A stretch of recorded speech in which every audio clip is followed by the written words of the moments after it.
Мага мына биздин тууганыбыз келди. Мына ушул эжеке менен эмне үчүн ушул жабыктар келип чыкты, биз себебин аныктайбыз. Саламатсызбы? Жашыңыз канчада? 43'tü. Жашыңыз 43-тө. Сиз эмнеге даттанып келдиңиз мага?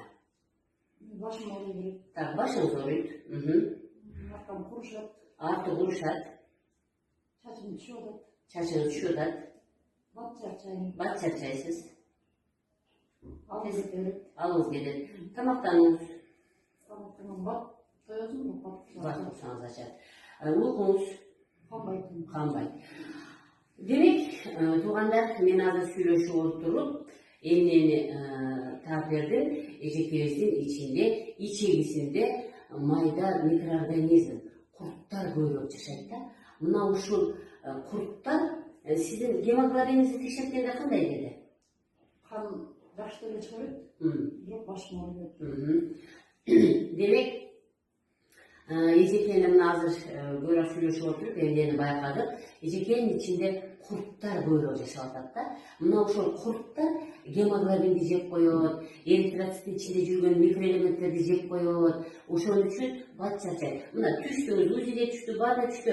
Вроде баарында жакшы деп атат, баарында жакшы дейт, УЗИсиз деле жакшы, башка органдар деле баары эле жакшы дейт. Бирок эмне үчүн анда бул жабык болуп атат? Демек организмде бир жерде өзгөрүү болуп атат да. Кантип өзгөрүү болбосо эле, жакшы болсо эле бул ооруй берсин, жөн эле антип чалып берер дейт да. Демек, мен эми көбүрөөк сурасам, эжеке мугалим экен, көбүрөөк отурат, өттү жакшы чыгарбайт.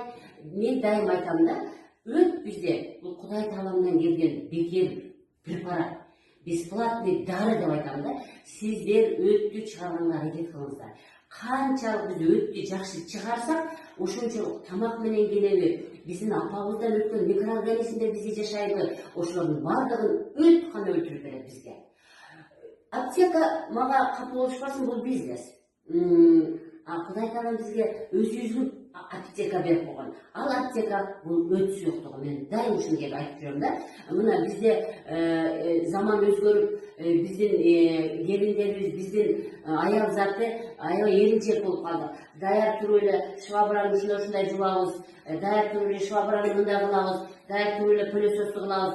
Жок, илгертен биздин апаларыбыз эңкейип полду жууган, эңкейип тряпкаларды өйдө туруп сыккан, кол менен эңкейип баланы кармаган, андай кылган, мындай кылган. Мына көбүрөөк эңкейген сайын өт жакшы чыккан үчүн биздин апаларыбыз 45тен нары 50-60ка бар болду. Жаш эмне үчүн бар? Ушунча жабыкты кылып алды. Потому что көбүрөөк эңкейип өттү чыгарган жок. Эжекебиз көбүрөөк отурат. Демек, мугалим эми ишке байланыштуу экен, бирок ошондо дагы ар 2 саатта туруп, сөзсүз түрдө, мен дайым айтам го, бөлүктөрүн салам бергенди бул абдан жакшы экен депчи. 70ке чыкса дагы салам бере берет. Бул эң сонун нерсе экен, көрдүңүздөрбү? Биздин кыргыздар илгери эле кантип деңсоолук чың болушун илгери айтып койгон экен да. Ичиң таза болсун деген, эңкейип салам берген, намазга эңкейип сажда кылгандар, мына өттүн чыгуусун камсыздап атпайбы туугандар? Демек, азыр эми кандай мен кеңеш берет элем? Эми мен дайым эле айтып жүрөм, суу ичиш керек, тамакты жөндөш керек, висцерал массаж, курсакка массажды, денеге, бездерге массажды, курсак менен дем алууну эми мындан тышкары сөзсүз түрдө, урматтуу туугандар, силер эң биринчи, мына эң ким жакшы болом десе, ал деген биринчи эңкейиш керек. Сөзсүз мына. Эңкейе бергиле, бирисени тере бергиле, бирисени өйдө ала бергиле, өйдө ылдый боло бергиле. Өттү чыгарыш керек. Мындан тышкары мен ошо курттарды кетире турган чөп дарыларды назначить этем.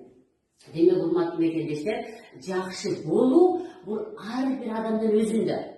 Сиз өзүңүзгө өзүңүз кызмат кылбасаңыз, сизге Кудай таалам шифа бербейт да. Сиз чалкалап эле жата берсеңиз, кыймылдабасаңыз, жеп коюп эле ымдап эле жүрө берсеңиз, анда сиз оорусун болуп каласыз.